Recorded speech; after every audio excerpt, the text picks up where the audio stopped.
नमस्कार। आज हम एक बहुत ही विशेष और पवित्र उत्सव पर एक गहन चर्चा करने वाले हैं। ये है ज्येष्ठ पूर्णिमा पर होने वाला भगवान श्री कृष्ण, बलराम और सुभद्रा जी का स्नान उत्सव। हमारे पास एक स्रोत है जो इस पूरे आयोजन और इसके अद्भुत महात्म का वर्णन करता है। तो आज हम इसी स्रोत के जरिए समझने की कोशिश करेंगे कि ये स्नान इतना पुण्यदायी क्यों है, इसकी विधि क्या है और सबसे जरूरी इसके दर्शन से भक्तों को क्या फल मिलता है। चलिए शुरू करते हैं। तो स्रोत सबसे पहले बताता है समय के बारे में, ज्येष्ठ मास की पूर्णिमा तिथि जी। और खासकर अगर ज्येष्ठा नक्षत्र हो तब तो ये और भी उत्तम है ना? हाँ बिल्कुल। उस दिन कहते हैं कि एक अत्यंत पवित्र कूप है, मतलब सर्व तीर्थमय माना जाता है उसे। उसी कूप से सोने के कलशों में जल भरा जाता है। अच्छा, सोने के कलशों में फिर क्या होता है? फिर एक सुंदर सा मंच तैयार किया जाता है, खूब सजा हुआ। उस मंच पर श्री कृष्ण और बलराम जी को विराजमान करते हैं। और सुभद्रा जी? हाँ, सुभद्रा देवी जी ठीक मध्य में होती हैं, दोनों भाइयों के बीच। और फिर मंत्रोच्चार होता है, वाद्य बजते हैं, शंख, मृदंग, वीणा सब। जय जयकार के बीच उनका स्नान कराया जाता है। और इसमें शामिल कौन कौन होते हैं? क्या ये सिर्फ ब्राह्मणों के लिए है? नहीं, स्रोत कहता है कि ब्राह्मण से लेकर शूद्र तक, गृहस्थ हों या सन्यासी, सभी इसमें भाग लेते हैं, सब शामिल होते हैं। ये तो हुई मनुष्यों की बात, लेकिन मुझे लगता है ये उत्सव इससे भी कहीं ज्यादा बड़ा है। क्या देवता भी इसमें शामिल होते हैं? हाँ, ये बात बहुत दिलचस्प है। स्रोत साफ कहता है कि ये सिर्फ धरती का उत्सव नहीं है। देवता, गंधर्व, यक्ष, किन्नर, सिद्ध, ये सब आकाश से इस पूरी लीला को देखते हैं। ओह। भगवान की स्तुति करते हैं, फूल बरसाते हैं।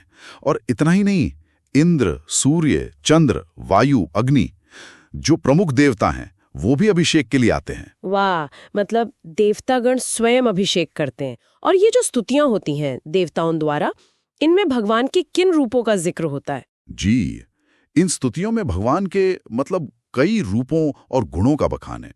जैसे कि वो जगत के पालक हैं, असुरों का संहार करते हैं। उनके मत्स्य और कच्छप अवतार का जिक्र है। पद्मनाभ कहा गया है उन्हें। पद्मनाभ, जिनकी नाभि से कमल निकला। बिल्कुल। फिर चक्रधारी, पीतांबरधारी, लक्ष्मीकांत। और एक बात और, उन्हें भक्तों के स्नेह के अधीन रहने वाला भी बताया गया है। भक्तों के वश में रहने वाले भगवान, ये तो भक्ति की पराकाष्ठा है। अच्छा, अब आते हैं उस सबसे शायद आश्चर्यजनक बात पर। इस मंच पर जो भगवान विराजमान है, उनके दर्शन का फल क्या बताया गया है? ये सुनने में अविश्वसनीय लगता है। हाँ, ये वाकई में चौंकाने वाला है।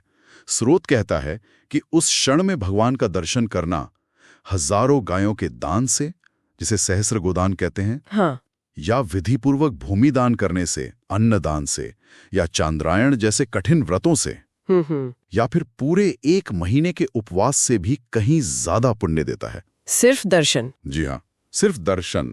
इसे अविनाशी पद दिलाने वाला कहा गया है, मोक्ष तक का मार्ग। ये तो अद्भुत है। और क्या इसके बाद भी कुछ है? स्नान के बाद के दर्शन का भी कोई महत्व है? हाँ बिल्कुल।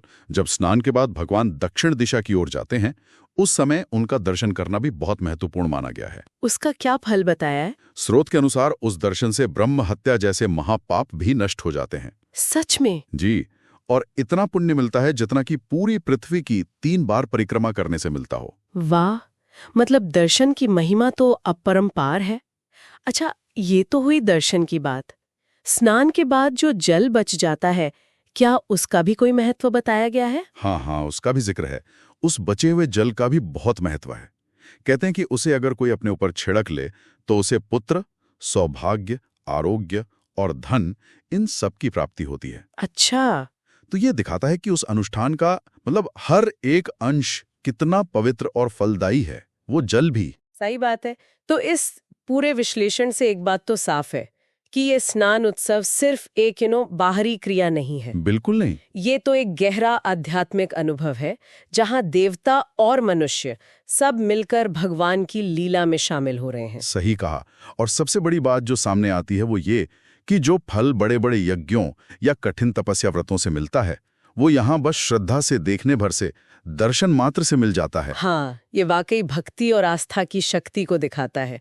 और ये भी कि कैसे भगवान की कृपा कितने सरल रूप में भी मिल सकती है, जैसा इस स्रोत में वर्णन है, बस देखने मात्र से। बिल्कुल। और देखिए, इस पूरी चर्चा के बाद एक सवाल मन में उठता है सोचने के लिए कि ये स्रोत दर्शन यानी महज देखने की क्रिया को और स्नान के जल जैसी भौतिक चीजों को इतना ज्यादा आध्यात्मिक महत्व क्यों दे रहा है? ये सोचने वाली बात है। ये दैवी कृपा और हमारे मानवीय अनुभव के बीच किस तरह के कनेक्शन की तरफ इशारा करता है? ये एक गहरा प्रश्न है।